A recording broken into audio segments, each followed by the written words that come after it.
A man returned from work one night, completely drained, and headed straight to the bedroom. It's pitch black, but he doesn't care.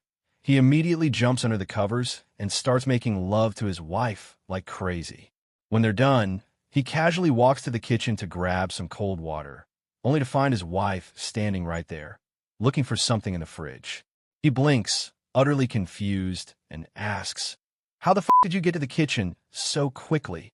We literally just finished making love." His wife drops her food, whips around with pure terror in her eyes, and screams, "What? What the hell do you mean, making love? That was my mother in the bedroom. You jerk." She was tired when she arrived, so I let her sleep in our room. The man freezes, his heart drops to his shoes, and he mutters under his breath, "Oh, shit. I am so dead." Asterisk. A top-secret intelligence agency had a single job opening. After putting out a classified ad, they were flooded with applications.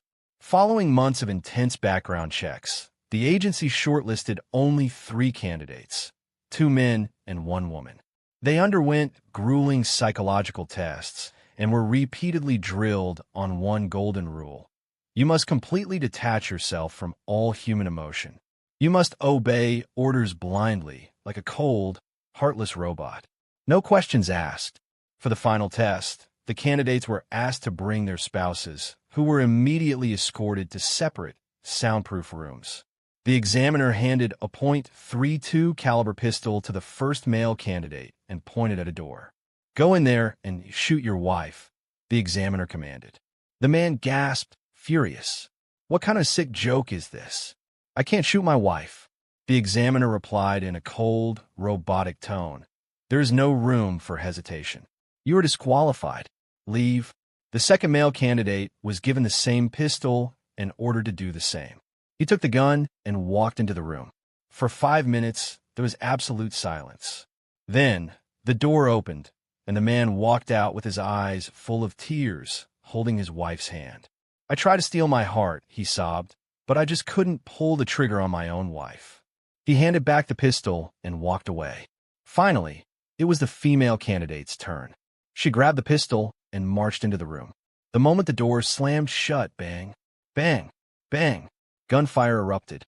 Right after the gunshots, a massive chaotic brawl broke out. Screams, crashes, shattering glass, and heavy thuds echoed through the door. After a few minutes of absolute madness, there was dead silence. Slowly, the door opened. The woman stepped out, hair completely disheveled, clothes torn, and scratches all over her face. She wiped the sweat from her forehead, furious, and screamed at the examiner, "You idiots loaded the gun with blanks. I had to beat the absolute crap out of that bastard with a chair to finish the job." When I was learning to drive in the winter, my dad told me, "If you're ever lost in the snow, wait for a plow truck, then follow it." One cold, snowy Minnesota night, I got lost on the way home. The snow was blowing so fast and piling up so high, I couldn't see any street signs. With no map in my car and a dead cell phone, I thought I might be stranded, so I pulled over to the side of the road. Then, breaking through the flurries, I saw the headlights of a plow truck in my rearview mirror. Thanking my lucky stars, I turned in and followed the truck, hopeful that it would lead me back somewhere I recognized. I followed that truck for what felt like hours. He turned left. I turned left. He'd swing to the right, and I was right on his tail. After a while, I saw brake lights from the plow, followed by 4-way flashers. The plow had stopped, and I saw the driver get out and approach my car. I rolled down the window to talk to him. "Why are you following me, kid?" the plow driver asked. "Well, sir, my dad told me if I was ever lost in a snowstorm, I should wait for a plow truck and then follow it." "Well," said the plow driver, "I just finished clearing the Target parking lot. Want to follow me over to Best Buy?" A wealthy CEO was dining at a high-end restaurant when an eccentric old man slid into the booth across from him. Without saying a word, the old man placed a sleek silver lighter on the table. "I'll sell you this lighter for $500,000, the old man offered calmly. The CEO laughed. "You're insane. That thing isn't worth $5. The old man smiled, flicked the wheel, and a small flame popped up. Suddenly, a majestic, ethereal genie materialized out of thin air right beside their table. "Your wish is my command, master," the genie said politely. The old man nodded. "A hot espresso, please. No milk." With a soft flash of light, a freshly brewed espresso in a fine china cup appeared on the table, and the genie vanished. The CEO's jaw dropped. Desperate to own it, he immediately whipped out his checkbook, signed over the $500,000, grabbed the lighter, and practically sprinted back to his mansion. He sat at his desk, flicked the lighter, and the genie appeared instantly. "Your wish is my command, master." The CEO grinned greedily. "Awesome. First, give me my $500,000 back. Then I want a mansion in Malibu, a private jet waiting at the runway, and $10 million in gold bars." The genie looked at him with an awkward, apologetic grimace. "I am incredibly sorry, sir," the genie stammered, "but my contract only covers caffeinated beverages. Did you want that espresso with sugar or black?" A woman was walking across a busy intersection when she was tragically struck and killed by a speeding vehicle. The responding officers couldn't find any ID on her, but after a bit of detective work, they managed to track down her home address using a photo from her driver's license database. They drove over to the neighborhood, walked up the porch, and rang the doorbell. A middle-aged man opened the door. The officer held up the official photo and asked solemnly, "Sir, do you recognize the woman in this picture?" The man looked closely at the photo and nodded. "Yes, officer, that's my wife. Is everything okay?" The officer took off his hat, took a deep breath, and sighed heavily. "Sir, I am incredibly sorry to be the one to break this to you, but looks like your wife has been hit by a truck." The husband shrugged nonchalantly and replied, "Oh, yeah, I know, but she's got a great personality and she's a fantastic cook." Around midnight, a guy was walking back to his apartment when he noticed a man on his hands and knees underneath a bright streetlight. The man was swaying slightly, clearly heavily intoxicated, frantically patting the concrete pavement and mumbling to himself. Wanting to be a good citizen, the guy walked over and asked, "Hey friend, did you lose something? What are you looking for?" The drunk looked up, his eyes wide with panic. "My diamond watch. I tripped a little while ago, and it snapped right off my wrist." Feeling sorry for the old-timer, the stranger dropped to his knees and joined the search. They spent the next 20 minutes meticulously checking every single crack, gutter, and corner under the light. Absolutely nothing turned up. Exhausted and frustrated, the guy sat back on his heels, looked at the drunk, and asked, "Are you absolutely positive this is the exact spot where it fell off?" The drunk shook his head and pointed way down into the pitch-black, unlit alleyway at the end of the block. "Oh, definitely not. I tripped all the way over there by the bus bench." The guy stared at him, completely dumbfounded. "Then why in the world have we spent the last 20 minutes searching over here?" The drunk let out a goofy grin, shrugged his shoulders, and replied, "Well, duh, because the lighting is so much better over here." A man walked through his front door after a brutal, exhausting late shift at the office. Wanting to unwind, he skipped the living room entirely, slipped quietly into the pitch-black bedroom, and immediately got intimate with the person resting under the covers. Once they were finished, he quietly slipped out of bed, wrapped a towel around his waist, and walked down the hall to the kitchen to grab a refreshing glass of ice water. To his absolute horror, he turned the corner and saw his wife standing right there, bathed in the light of the open refrigerator, looking for a midnight snack. He blinked in total shock, looked back down the dark hallway, and stammered, "How on earth did you get down to the kitchen so fast? We literally just finished making love." His wife froze, dropping her snack. She whipped around, her eyes wide with sheer terror, and screamed, "What? What do you mean making love? My mother came over unannounced and was completely exhausted, so I told her she could sleep in our bed tonight." A young lady, jobless and spurned by her lover, heads to the Manhattan docks to drown herself. She has nothing, no friends, no family. She just wants to end it all. And as she's about to jump, a handsome young sailor shouts, "Stop, don't do it." And she says, "I've nothing in this world, I might as well end it. And he says, listen, listen. It's a rotten world, sure. But never end the thing the Lord gave us without changing everything first. I'm leaving tomorrow on a boat for Europe. I know one of the stevedores. I'll find you a place to stow away, and we can start a new life over there. I'll make you happy. You'll make me happy. It doesn't have to be like this. And she agrees.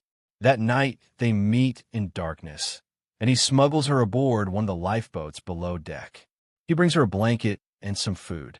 And for 3 weeks, they have this tryst. Each night, he brings her a sandwich, and they talk and make passionate love until the dawn. But after the 3rd week, the captain is doing a routine inspection below decks, and he hears a quiet rustling in one of the lifeboats. And he pulls back the tarp and sees her, shaking in fear. What are you doing here, madam? And she tells all, I'm a stowaway. I have an arrangement with one of the sailors on this ship. He's helping us get to Europe, and he lets me hide out in this lifeboat, smuggling me food. And, says the captain, and well, he's screwing me. And the captain says, he sure is, lady. This is the Staten Island ferry.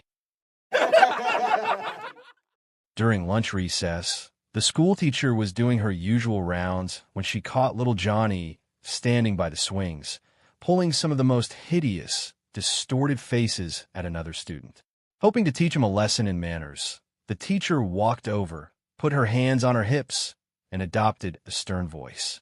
Johnny, she said knowingly, when I was a little girl, my mother always told me that if I made ugly faces and the wind suddenly changed direction, my face would stay frozen that way forever.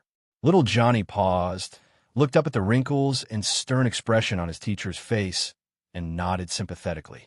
Well, miss, Johnny sighed, you certainly can't say you weren't warned. A woman gets on a bus with her baby. The bus driver says, that's the ugliest baby that I've ever seen. Ugh. The woman goes to the rear of the bus and sits down, fuming. She says to a man next to her, the driver just insulted me. The man says, you go right up there and tell him off. Go ahead. I'll hold your monkey for you. A handsome man in a suit approaches a young lady at a bar and asks if he can buy her a drink. Don't you have a girlfriend? She asked. Guys like you always have girlfriends. He looked downcast. No. Sadly, we broke up just over a month ago. Oh, I'm sorry to hear that, she said. Okay then, I'll have a white wine, please. One glass of wine led to a second. A few drinks later, after a kiss and a cuddle, they headed off back to her place and made passionate love.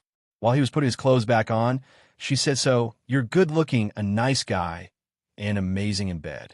Can I ask why on earth you split with your girlfriend? He said, my wife found out.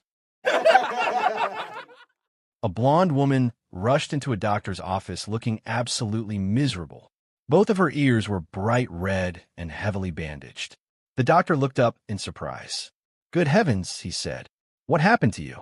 The blonde carefully lowered herself into the chair and sighed dramatically. Well, doctor, it was the strangest accident. The doctor nodded. I was ironing clothes for work yesterday evening, she explained, and while I was pressing my suit, the phone suddenly rang. The doctor listened patiently. And somehow, she continued, I accidentally picked up the iron instead of the phone. The doctor winced.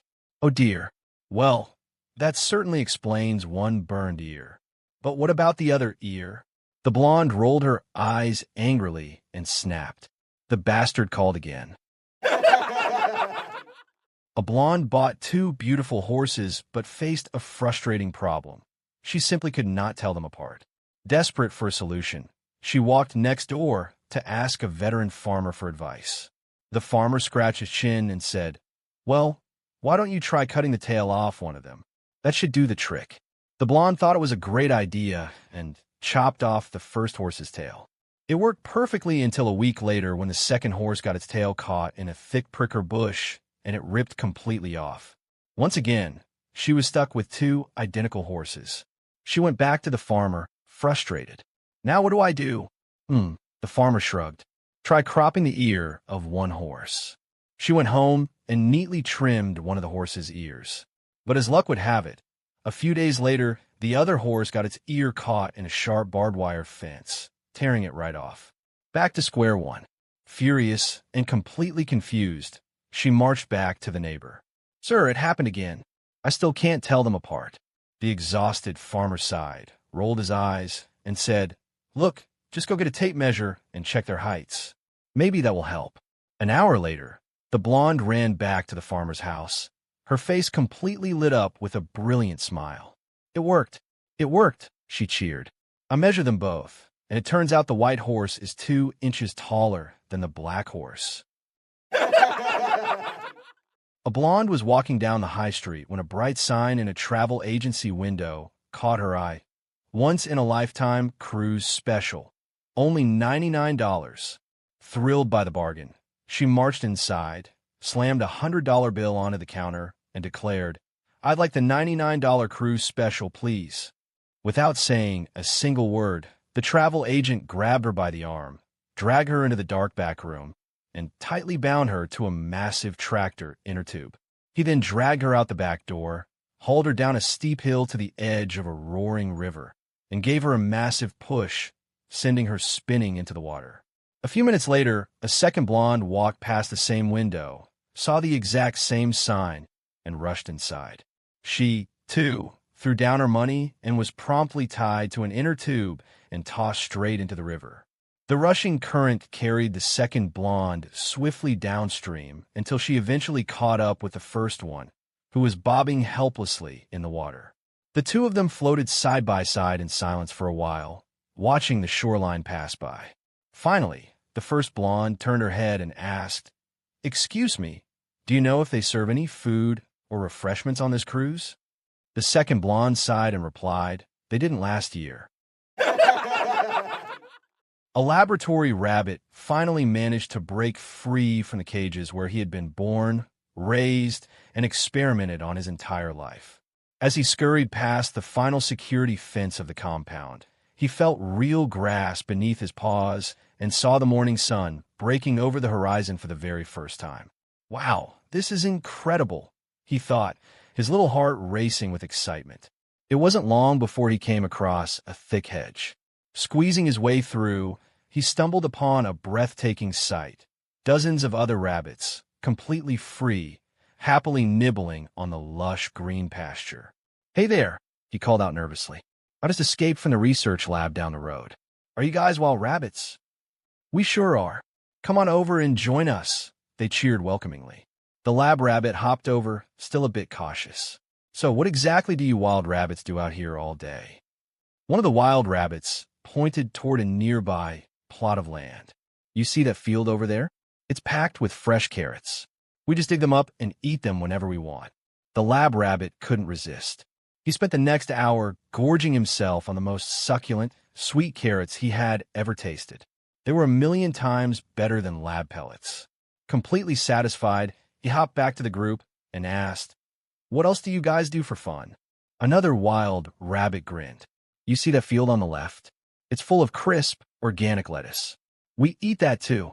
The lab rabbit dashed over and feasted on the premium lettuce until his belly was completely round. He waddled back to the group, absolutely stuffed.